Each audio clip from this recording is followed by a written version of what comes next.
Hey everyone, it's Dawn. I wanted to share one other bit. Let me look at my notes here.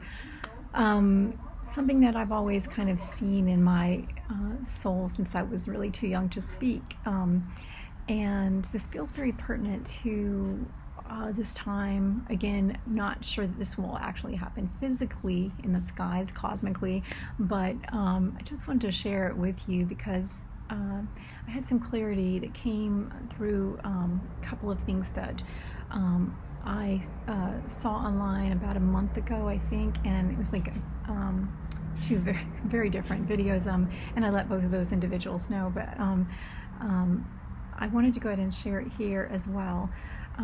It was interesting because it seems to have some relativity, is that a word? Relationship to what is occurring, and I believe, to the best of my ability, that it's actually occurring within each one of us. And as this occurs within each one of us, it is being linked up somehow and then elevating the whole of humanity. So what I've always seen since I was a little girl, like, too young to speak, is that the sky unfolding, kind of like it describes in the Bible actually, but the sky unfolding and then protruding from it this sort of star tetrahedron shape, and then that star tetrahedron inverts on itself. It inverts, and then there's this white light that is descends from it, but also radiates out from like each of the points of that star tetrahedron, and then as it is that's happening, all things are kind of birthed from that new. All things are made new, and there's like this pristine kind of snow light that's emanating in all directions, not just falling down, it's not just a descent, but it's emanating in all directions, and it's purifying, it's uplifting all things. There's a passage in Revelation 6, and it's also, I believe, in that Isaiah 34, 35. It's near where I was reading from the other day. I believe it's Isaiah 34, where it's talking about that same theme of the judgment of the nations. And it's also in many, many other treasured texts from a variety of traditions. So not just the Judeo-Christian tradition, but it's in many texts, this idea. As a matter of fact, if you know where it is from a different tradition, I would love to hear about it. But also it's also in some of the more Gnostic traditions and some of the early texts that are in the vat somewhere. You know what I mean? And so what follows from this like star tetrahedron thing in the sky that then inverts and this white light radiates out in all direction, there's this kind of soft rain, REIGN, of light that purifies and uplifts all things. What's actually happening there is, or what follows from that, is this sort of inverted purpling sky that is also mentioned in the books, the final chapters of Revelation 21 and 22, in the last two books of the entire Bible. But it's not exactly the literal interpretation of how that's been presented in terms of what has always been in my vision. It's more like this an inverted sky that is purple, and there's something about the purple. There's some video I made, I can't find it, but it was something about red fields, green sky, or something like that, and that has some similar themes. So I've always pictured this sort of, when this happens in this kind of, it's been a vision I've always seen, I've always seen it as an actual thing that would happen. But when this happened, there's this sort of field that's created, a field of grace, if you will, and it's the borderline, and it's a horizon line from which the new is birthed, from the new heaven, the new earth. And so I've also been shown it as a second light would emerge from this horizon line, or horizon event, whatever you want to call it, event horizon. It's a field of grace. And so these are just the words that I have to describe this second light, field of grace. So I have my notes here about that. And as I was recording about a month ago actually now, I was recording a little passage based on Revelation 21 with a little bit from Isaiah as well. And I was feeling, as I was making that recording, like this whole idea of our great return, which of course that's something I talk about a lot. And I was feeling it though. I was feeling it within me. And that happens a lot, but it's really difficult to articulate. And I was thinking about the Hebrew name for God, Yahweh, and how it's written with those 4 letters, and it's not to be spoken aloud. And that's why, because it's a holy name, a sacred name. And this somehow is related to the year of 2020 and this idea of faith and foundations, and the first of the 7 gates of change. And let me see. Oh yes. I was reading my notes here. So I was also shown this year, before I was even given those symbols for the year, and that this was building the nest and about faith and foundations. I was shown 2020, even before this whole lockdown started or anything, as the seeding of the sacred square. I didn't know what that meant, and in all honesty, I had no idea. The seeding of the second square. And about a month ago, I understood that the sacred square, not the second square, the seeding of the sacred square, second light, which is, those are connected somehow, the second light and the seeding of the sacred square. Well, about a month ago, when I ran across various videos, and I was reading all these passages, I was like, oh, like it just came to me in a flash, the idea of Solomon's temple and the measurements that are like, there's all this detail, right, in the Bible about the measurements of the New Jerusalem, the new heaven, new earth. It's in Revelation 21, if you want to take a look at that.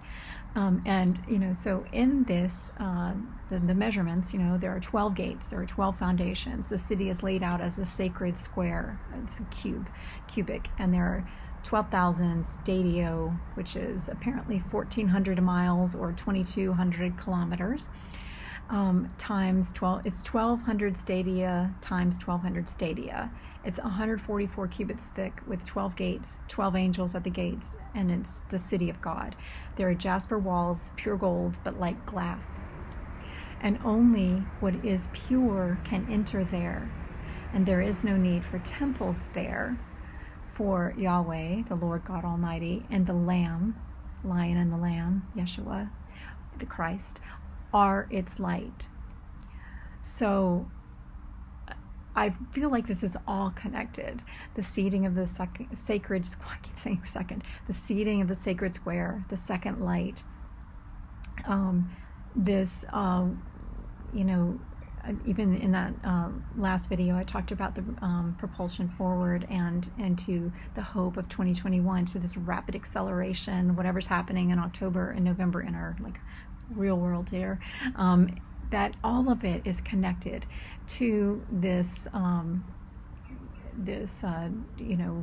I'm calling it a star tetrahedron. I think that's the right shape. But anyway, this field of grace that is being created, and it's like a purification. And yeah, that does have elements of a judgment, a reckoning, if you will, and yet it's for the upliftment of all. Okay, even those that may be quote judged and or held accountable, held responsible for their actions, and still it is for the expansion of everything and everyone, in the upliftment of it all, and thus that purification of light and the reign of light and the realm of light. I've often I have been frustrated with the language that is in the New Testament in terms of the kingdom of heaven, the kingdom of God. It never quite, it always felt like it was missing something to me.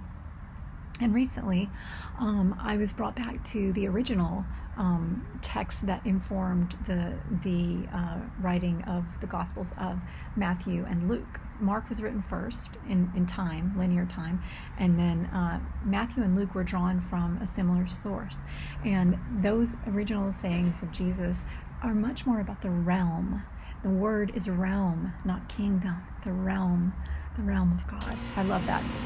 And so all of this is connected for me. And there's it all makes perfect sense, because I've always seen like the new heaven and the new earth as Eden's return, but more than that as literally the second coming, not as it's often portrayed in Christianity. It may be that, but not so much as the descent from the sky, and maybe it is that though, but anyway, but I've always seen as the new heaven and the new earth, and that establishment that's painted so beautifully in the end of the book of Revelation, as the sacred home for all of those who overcome, as Revelation would put it, the Great Tribulation. And as I see it, the third world war within the hearts of man, it's all who persevere and who believe and who hold fast to the faith and the foundation of, in my way of seeing it, the foundation of our rootedness in the light of Christ and in the teachings, the true teachings of Jesus that have survived any attempt to water them down or dilute them. And this is where I think there are a lot of teachings out there that are really dangerous right now, because they want to just throw the I don't even like that phrase, baby out with bathwater, but they want to just discard it all and let's make our own little interpretation. Now, there is some truth actually to a part of what is being said by some.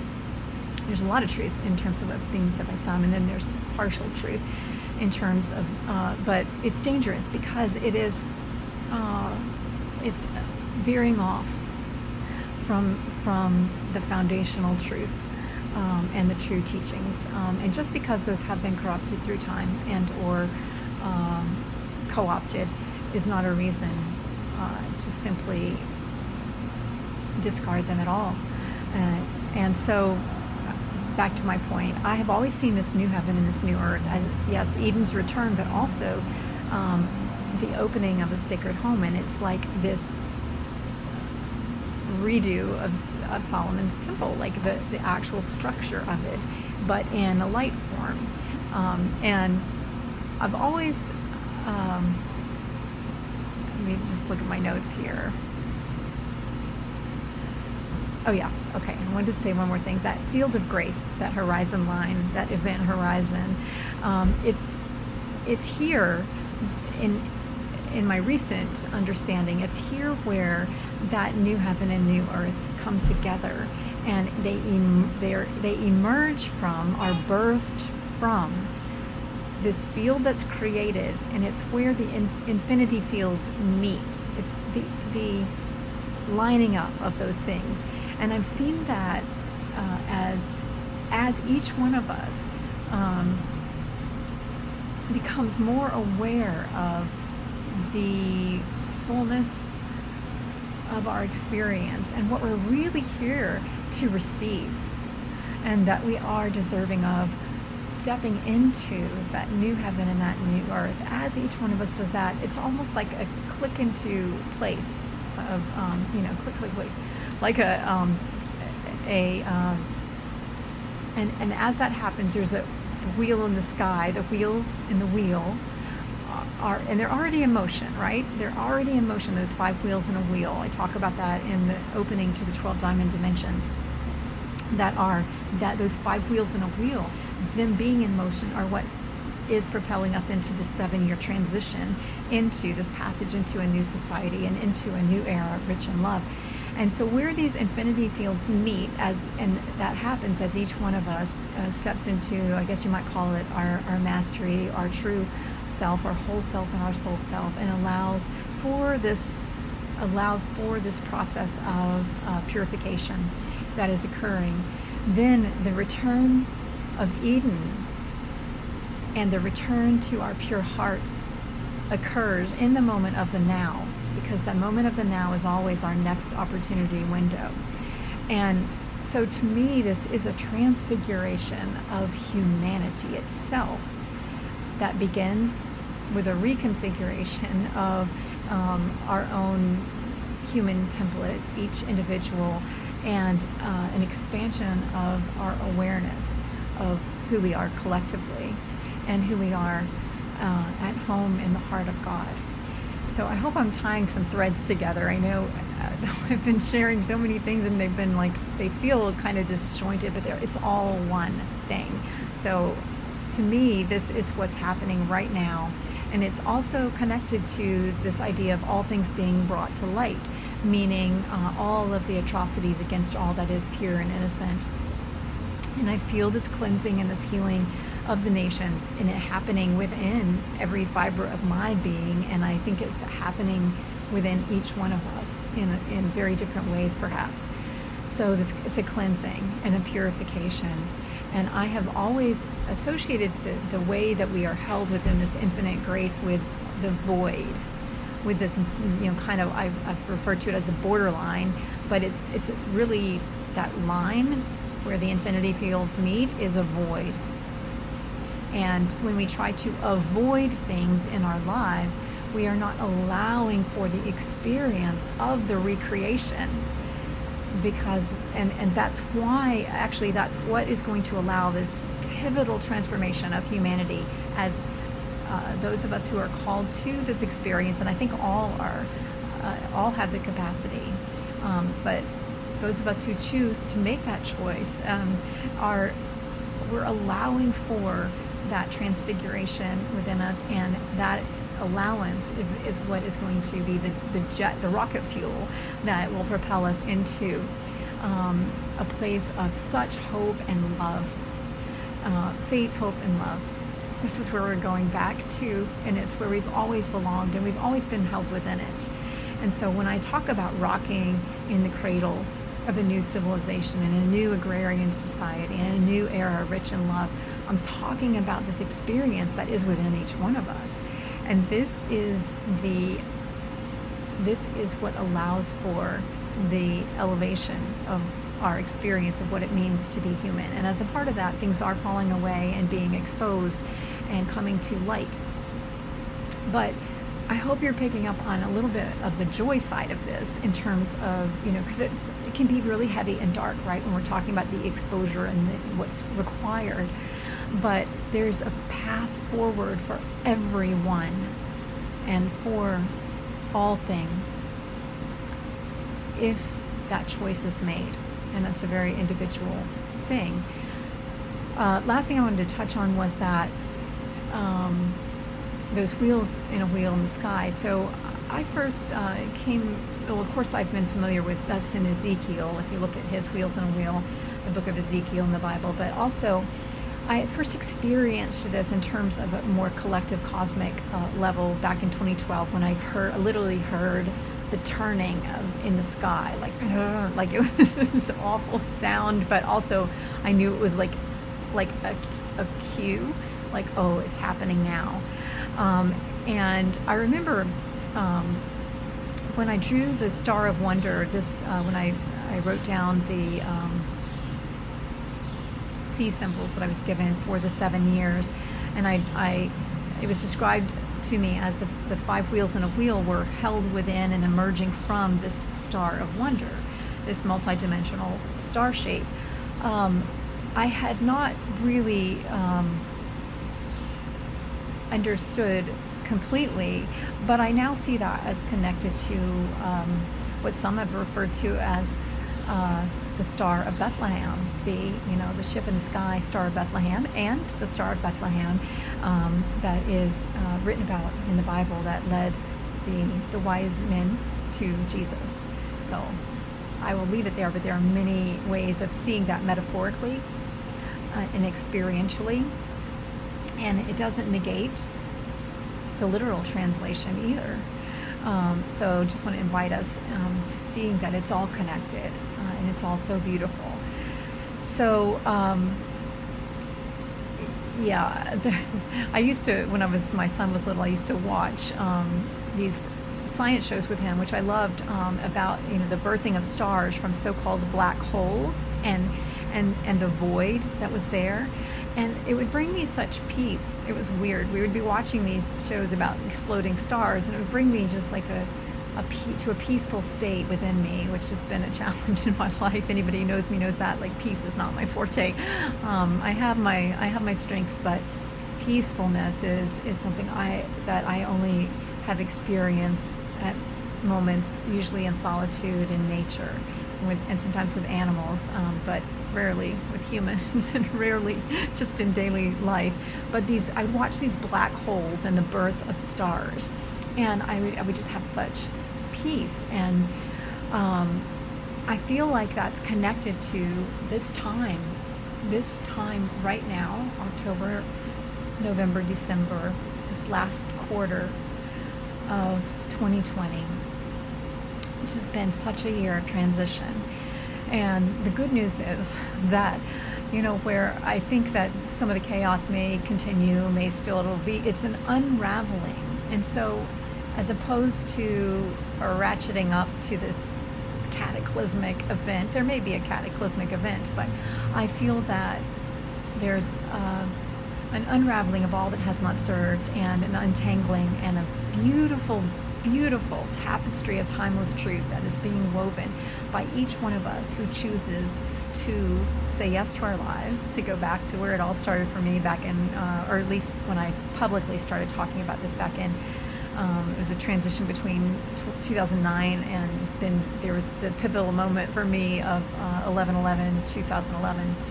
And I got off track there. What is happening now seems to be a parallel very much to what's this passage, the 7-year passage, and the first of those 5 wheels was set in motion during the Lionsgate portal this year, or somewhere around there.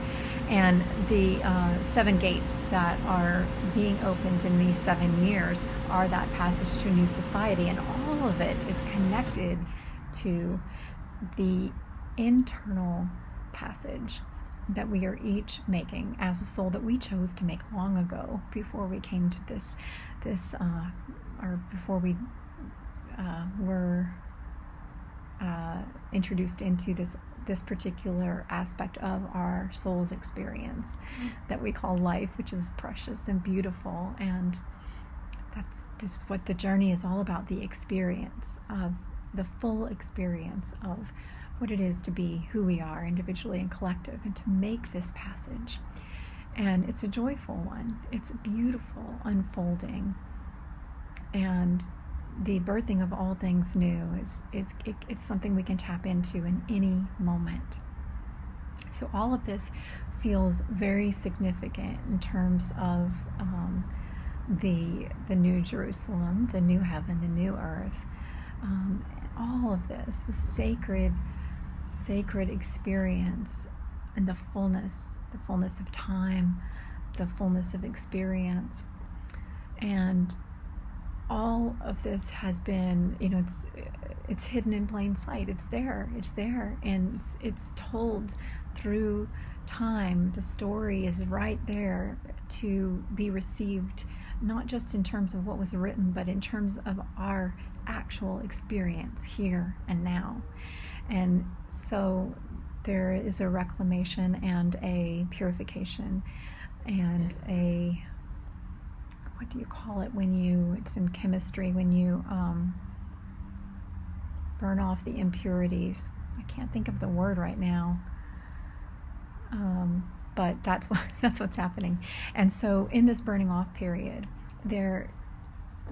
as we're burning off what is no longer needed collectively, societally, this dismantling that's happening, the dissolution, and this is happening individually for us, that is like rocket fuel, because we're releasing the matter that doesn't matter, and we're returning to what matters most, which is always this sacred square. There's something else about the four sides of the square that has to do with the foundations that are being laid. It's a new foundation, and I believe it is the foundation for a new heaven and a new earth. And there's something else, though, about that sacred square that I haven't quite integrated yet, but it's 522, 550. I see. Oh, wow, cool. I saw 555. It's, yeah, too hard to explain. There's a 5 thing on my computer, and then October 5th and 5 p.m. and then 22. So this seeding of this sacred square and this second light is all unfolding here in the last quarter of 2020 as we make this transition into, from this foundational year. I just realized it's 4 years, isn't it, 2020? And it's an entirely new template for us to operate from. And this idea of supersonic flight that I touched on in that last video is in this propulsion into 2021 and a hopefulness. So I hope that that each one of us can really understand that it's not a leaving behind of all structure. It's instead an elevation. It's an entire level up, and it's that diamond structure, which is in many ways the new experience of humanity. Many people talk about that crystalline structure and the diamond structure and the core and all that stuff. And so the way that I was shown it was it's like facets of change, and through these 7 gates, the 7 years, and then these 12 diamond dimensions are like it's a sequential thing in terms of the collective of humanity, but this whole idea of being propelled forward so it can happen actually quite rapidly, and all our only job is to be open, to surrender what is not working and what is no longer needed, and the matter that we've held on to so tightly because we've thought everything depended on it, and instead to open up to the adventure.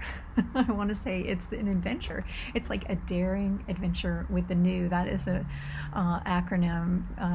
My name, Dawn, I made a acronym out of it many years ago, about the same time I started talking about all this, way back in around 2009.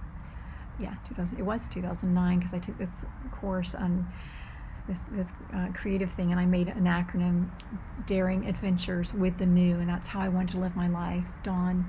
And I also talk about daring adventures and radiant expansion, and that's the dare to live, dare to come to life and live in full expression, live in full expression, daring adventures and radiant expansion. And we are right on the cusp of that together.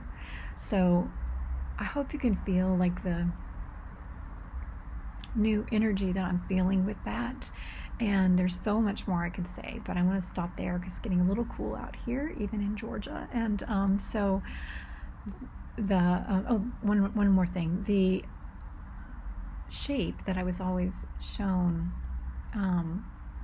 that star tetrahedron, was held inside of a 12-sided shape, a dodecahedron, I believe it's called, and that seems connected to these 12 diamond dimensions.